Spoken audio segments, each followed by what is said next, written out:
안녕하세요. 밀리터리 미니어처 매니아 3M입니다. 한국형 경항모는 여태 대한민국 국군이 가져보지 못한 초대형의 고가 장비인데요. 개념 설계부터 많은 사람들의 관심이 집중되고 있습니다. 특히 디젤이냐, 핵추진이냐의 추진 방식에 대해서도 관심이 많습니다. 현재 공개된 개념 설계를 보면 두 개의 항교로 구성되어 있는 형태를 감안했을 때 디젤일 가능성이 높습니다. 항모의 핵 추진하는 주변국과 정치적 문제와 미국과의 협약 등 문제가 가장 큰 걸림돌입니다. 기술적으로도 지상이 아닌 해상에서 운영할 경우에 다양한 요소를 고려해야 하기에 원자력 기관의 운영 경험이 없는 한국 해군의 경우 원자력으로 결정된 가능성은 매우 낮아 보입니다. 문제의 단순화를 위해서 오직 기술적인 관점에서 디젤 항모와 원자력 항모의 비교를 통해서 각 기관의 장단점을 알아보도록 하겠습니다. 먼저 디젤 추진 기관의 최신 항모는 영국의 퀸 엘리자베스급입니다. 반면에 미국의 슈퍼캐리어는 원자력 동력을 기반으로 움직이죠. 미국의 핵 추진 항모는 최대 10,000해리를 보급 없이 움직일 수 있는 퀸 엘리자베스급에 비하여 전투력이나 운영 측면에서 매우 뛰어나 보입니다. 하지만 솔직히 미국의 핵 추진 항모도 탑재 항공기의 연료를 위해서는 수시로 연료 보급이 실시돼야 돼요. 식량 등 다른 다양한 보급품의 보급은 약간 더 긴 간격으로 진행됩니다만 항모의 작전을 제한하는 중요한 요소 중의 하나입니다. 하지만 핵 추진 항모의 제한이 없는 항속 능력은 함의 재급유 비용과 재급유를 위한 절차가 없으므로 운영이 훨씬 유리해 보이기는 하죠. 하지만 원자력 항모의 무제한 항속거리 안에 쉽게 생각할 수 없이 숨겨진 요소들과 함께 비용에 대하여 같이 알아보기로 하겠습니다. 당장 하이브리드카를 생각해보면 장기간으로 보면 연료 비용이 절감되긴 하지만 초기 구입 비용은 일반적인 내연기관 차량보다 비쌉니다. 그리고 실제로 절감 효과가 발생하려면 몇 년 정도의 시간이 필요하죠. 원자력 추진과 디젤 추진 기관도 비슷하게 생각해 볼 수 있습니다. 하지만 하이브리드카보다 원자력 추진 기관은 훨씬 더 많은 요소들을 필요로 해요. 먼저 비용에서 최신 원자력 항모인 포드급은 두 개의 A1B 반응로를 탑재하고 있습니다. 이 반응로는 니미츠급에서 사용하던 이전 버전의 A4W보다 25% 이상 많은 출력을 제공합니다. 각 A1B 반응로에서는 125MW의 전력을 생산할 수 있고요. 이 정도의 전력이면 25,000가구에 지속적으로 전력을 공급할 수 있을 양의 어마어마한 양이죠. 추가적으로 각 반응로는 35만 샤프트 마력을 제공합니다. 이런 출력은 이전에 없던 전자식 캐터펄트의 사용이 가능하게 하고요.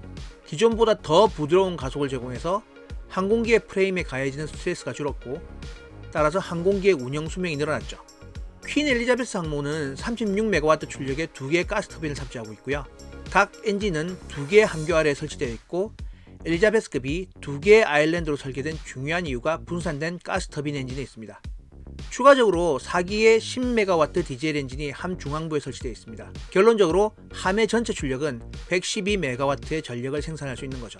이 전체 전력의 반이 함의 주항을 위한 프로펠러에 연결된 다중 모터에 사용됩니다. 일반적으로 원자력 엔진이 효율이 좋을 것으로 알고 있지만 연료 효율은 디젤 엔진이 높습니다. 디젤을 사용하여 동력을 생산할 경우 효율은 40%인데 반해 원자력의 효율은 33%죠. 디젤의 경우 연료 제어가 원자력에 비해 안전하고 쉽기 때문에 더 높은 온도에서 전기를 생산할 수 있어요. 따라서 더 강한 압력을 터빈에 전달할 수 있기 때문이죠. 하지만 엄밀히 말하면 원자력 기관에 대해서 효율은 그리 중요한 지표가 아닙니다. 알려진 것처럼 디젤 대비 원자력 에너지 밀도가 비교가 되지 않을 정도로 높기 때문인 거죠. 예를 들어 디젤과 원자력 항모에서 각각 20만 마력을 한 주 동안 쉬지 않고 생성한다고 볼 때 디젤 항모의 경우 500만 리터의 디젤 엔진이 필요합니다. 반면에 원자력 항모의 경우 4kg의 농축 우라늄만으로 동일한 출력을 생산할 수 있어요. 다시 바꿔 말하면 원자력 항모는 디젤 항모에 비해서 0.00008% 수준의 질량의 연료를 소모함으로써 동일한 출력을 발생시킬 수 있는 것이죠. 앞서 말한 것처럼 원자력 기관은 디젤 기관보다 효율이 더 떨어지지만 높은 에너지 밀도 때문에 포드급의 항모는 퀸 엘리자베스급보다 7배 이상의 출력을 발생시킬 수 있는 것이죠. 물론 포드급은 퀸 엘리자베스급보다 훨씬 크고 레일건 같은 대용량 전력이 필요한 무기에 대해서도 고려되었으며 고출력 전력이 필요한 차세대 레이더가 설치되어 있기 때문에 기본적인 전력 소요가 훨씬 더 많습니다. 또 출력이 강하니까 원자력 항모는 더 빠른 항주 속도를 낼 수 있습니다. 포드급은 퀸 엘리자베스급보다 5노트 이상 속도가 빠르죠. 속도가 빠르다는 의미는 상대적인 바람의 속도를 더 빠르게 할 수 있고 이것은 함재기를 더 쉽게 이륙시킬 수 있다는 의미이기도 합니다. 물론 퀸 엘리자베스급은 수직 이착륙이 가능한 F-35B를 탑재하고 있으니까 캐터펄트나 바람시 바람을 통한 상대 속도가 그리 중요한 건 아닙니다.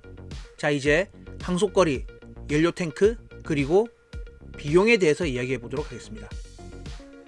퀸 엘리자베스급의 항모는 중량이 65,000톤입니다. 그리고 380만 리터의 선박용 디젤을 적재할 수 있어요. 이 정도 양이면 연료 트럭으로 120대에 해당하는 정도의 분량이에요. 일반 승용차를 12만 번 만충할 수 있을 정도의 어마어마한 양이죠. 두 가지 연료에 대한 비용의 평균은 2020년 미국 달러 기준으로 갤런당 약 3달러로 환산할 수 있고요. 항모를 만충하기 위해서 드는 돈은 약 300만 달러, 우리 돈으로 33억 원. 항공기용 제트유를 완충하기 위해서는 220만 달러, 우리 돈으로 약 28억 원 정도의 비용이 소요됩니다. 한국의 유류 비용은 미국보다 훨씬 더 비싸니까 운영 비용 중 연료 유지비는 더 높을 수도 있겠네요. 이 정도 연료를 사용하는 경우 약 10,000해리의 운항이 가능합니다. 이 거리는 영국에서 브라질까지 왕복이 가능한 정도죠. 임무에 투입되면 원자력 항모건, 디젤 항모건 엄청난 양의 항공유를 소비하게 됩니다. 이의 의미는 두 가지 형태 항모가 모두 해상에서 주기적으로 연료 보급을 받아야 한다는 의미예요. 또 항모전단에서는 항모를 호위한 한손들은 원자력이 아니라서 대부분 디젤 엔진으로 운영됩니다. 역시 언제나 연료 보급이 필요한 이유예요. 원자력 항모전단 역시 선박용 디젤유를 탑재한 보급함이 필요하다는 의미입니다. 영국 해군의 경우 보급함을 퀸 엘리자베스급에서 해상 보급을 실시하고 선박용 디젤과 제트 항공기유를 동시에 보급할 수 있습니다. 논리적으로 생각하면 디젤 항모는 원자력 항모 대비 연료 보급이 더 많고 시간이 더 많이 걸려서 오랫동안 보급이 진행되어야 한다고 할 수 있죠. 원자력 항모의 경우 운영을 위한 연료 보급은 20에서 25년에 한 번 정도 해주면 충분합니다. 그렇다고 해서 운영 비용이 저렴하진 않아요. 예를 들어 루즈벨트 항모의 경우 임무 투입 후 23년이 지난 후에 복잡한 오버홀이 연료봉 교체와 함께 진행되어야 했습니다. 하지만 4년에 걸쳐서 26억 달러, 우리 돈으로 2조 9천억 원에 해당되는 비용이 소요되는 대형 작업이었습니다. 앞서 말한 것처럼 원자력 에너지의 밀도는 디젤에 비해서 매우 높습니다. 이것이 주는 장점은 연료 저장을 위해 더 작은 공간이 사용되고 포드급이나 니미츠급의 경우에는 더 많은 저장 공간을 확보할 수 있다는 거죠. 이 공간에 더 많은 제트유와 무장을 탑재할 수 있습니다. 평균적으로 비슷한 배수량의 디젤 항모에 비해서 원자력 항모는 2배 이상의 제트유를 저장할 수 있어요. 당연한 얘기지만 원자력 항모는 디젤 항모 대비 태평양 전역 같은 훨씬 넓은 작전 지역을 담당할 수 있습니다. 추가적인 장점은 원자력 항모는 니미츠급의 경우 풍부한 증기를 사용해서 항모의 캐터펄트를 가동시킬 수가 있고요. 최신 포드급의 경우 전자기식 바람 장치를 사용해서 증기를 사용하지 않지만 이 역시도 많은 전력을 사용해서 장치를 동작시킬 수 있습니다. 엘리자베스급의 경우 현재는 캐터펄트가 없지만 개장을 통해서 전자기식 바람 장치를 채용할 경우 함내 출력 중 일부를 바람 장치를 위해서 할당해야 될 수 있습니다. 또 하나 추가적인 고려사항은 건조기간입니다. 일반적으로 원자력 항모가 디젤 항모보다 건조기간이 길 거라고 생각하는데요. 먼저 프랑스 드골 항모는 건조까지 13년이 소요된 데 반해서 퀸 엘리자베스 항모는 8년 정도 소요됐으니까요. 하지만 디젤 추진의 러시아 항모 키즈니초프는 13년이 소요됐지만 원자력 추진 제네럴 포드급은 8년 만에 건조가 완료됐죠. 니미츠급의 경우 10척의 항모가 건조된 시간은 4년에서 7년으로 제각각입니다. 중국의 경우 노후된 러시아의 쿠즈네초프급 항모를 재개장해서 임무에 투입되는 데 14년이 소요됐고요. 또 이상하게도 같은 시점에 이식 항모는 4년 만에 임무 투입이 완료되기도 했습니다. 이렇게 다양한 예를 보면 뭐가 더 빠르고 쉽다고 이야기하기는 어려울 것 같네요. 항모의 건조 비용은 상상 이상은 높지만 원자력 항모의 경우 건조 비용뿐만 아니라 유지 보수 비용까지도 매우 높습니다. 물론 퀸 엘리자베스급의 유지 보수 및 연료 비용은 엄청 높지만 원자력 항모의 경우 그 비용이 더 높죠. 항모의 반응로의 경우 항모에서 사용한다는 특성으로 인해서 설치뿐만 아니라 유지 보수 비용이 높습니다. 일반적으로 운영되는 리액터의 경우 제어봉을 중력으로 떨어뜨리는 방식으로 제어할 수 있지만 항모 내 원자로는 항모 특성상 떨어지는 방향이 늘 한 방향이 아니라서 제어봉 삽입을 위한 장치를 따로 설계하고 설치해야 됩니다.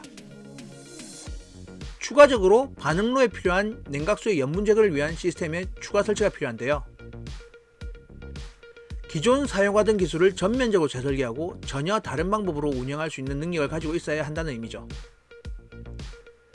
일부는 원자력 항모는 CO2를 발생시키지 않으니까 더 환경 친화적이라고 이야기하기도 하는데요. 하지만 원자력 항모는 핵 폐기물을 생성하죠. 발생하는 핵 폐기물의 처리는 큰 골칫거리입니다. 엔터프라이즈 항모는 2012년에 퇴역했지만 설치된 8개의 반응로에 핵 연료 제거 작업이 4년이나 소요됐죠. 퇴역 이후의 처리 방안까지 고려하면 원자력 항모는 디젤 항모에 비해서 비용이나 여러가지 면에서 비경제적입니다. 한 가지 더 생각해야 될 점은 원자력 에너지에 대한 안정성입니다. 프랑스의 드골급 항모는 원자력 차폐를 위해서 원자로 주변을 한 번 더 차폐하는 작업을 진행했었어요. 핵 누출 때문에 승무원들은 엄청난 방사능에 노출됐었고요. 이 사건 이후 반응로 운영을 위한 규정을 재개정했었죠. 미 해군도 원자력에 대한 안정성은 여전히 논란의 대상입니다. 현재 103개의 반응로를 81척의 함정에서 운영 중인데요. 반세기 동안 유출 사고는 보고된 적이 없습니다. 그리고 미 해군의 반응로 운영 시간은 연 6,000년을 넘어가고 있어요. 하지만 여전히 위험하고 불안한 건 계속 얘기가 되고 있죠.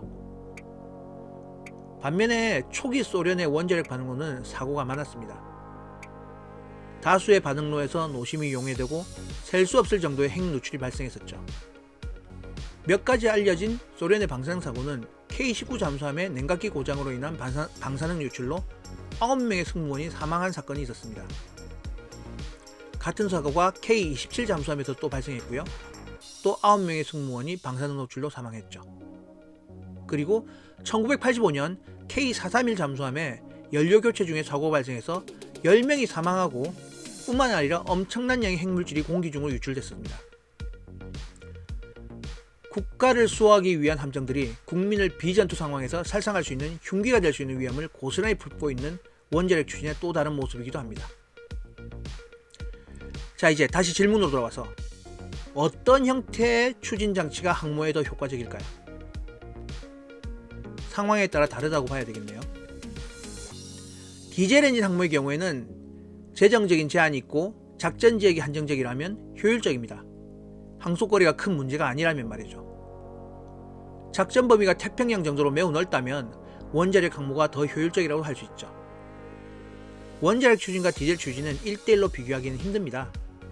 운영 체력부터 함의 규모까지 완전히 다르기 때문이죠. 예를 들어 미국의 원자력 추진 항모인 포드급의 경우에 퀸 엘리자베스급보다 67% 이상 큽니다. 이렇게 큰 대형 항모를 운영하기 위해서는 디젤 기관으로는 불가능하죠. 하지만 적정한 규모라면 비용과 운영 편의성 기준을 잘 고려하면 디젤 추진 기관이 더 효율적이고 경제적일 수 있어요. 대한민국 해군이 준비하고 있는 항모는 실체가 어떻든 경항모입니다. 이후에 국가 전략과 교리가 어떻게 바뀔지도 모르지만 해외의 적극적인 군사 개입보다는 필요한 경우 무력을 통한 제권 확보가 가장 큰 임무라면 원자력 추진은 오버스펙으로 보이기도 합니다. 핵무기를 보유하고 핵에 대한 군사적 사용이 상대적으로 자유롭고 핵 추진 잠수함을 운영하는 프랑스마저 핵 추진 항모의 건조에 10년 이상 시간이 소요된 걸 감안할 때 핵 추진 항모는 결코 쉬운 일은 아닐 것 같아요. 목적과 전략적 방향을 정확하게 수립하고 그 용도와 목적에 맞고 하지만 확장성도 고려된 대한민국 경항모가 설계되었으면 합니다. 오늘은 항모의 추진기관으로서 디젤과 원자력에 대해서 알아보았는데요. 영상이 마음에 드셨다면 구독, 좋아요 부탁드립니다.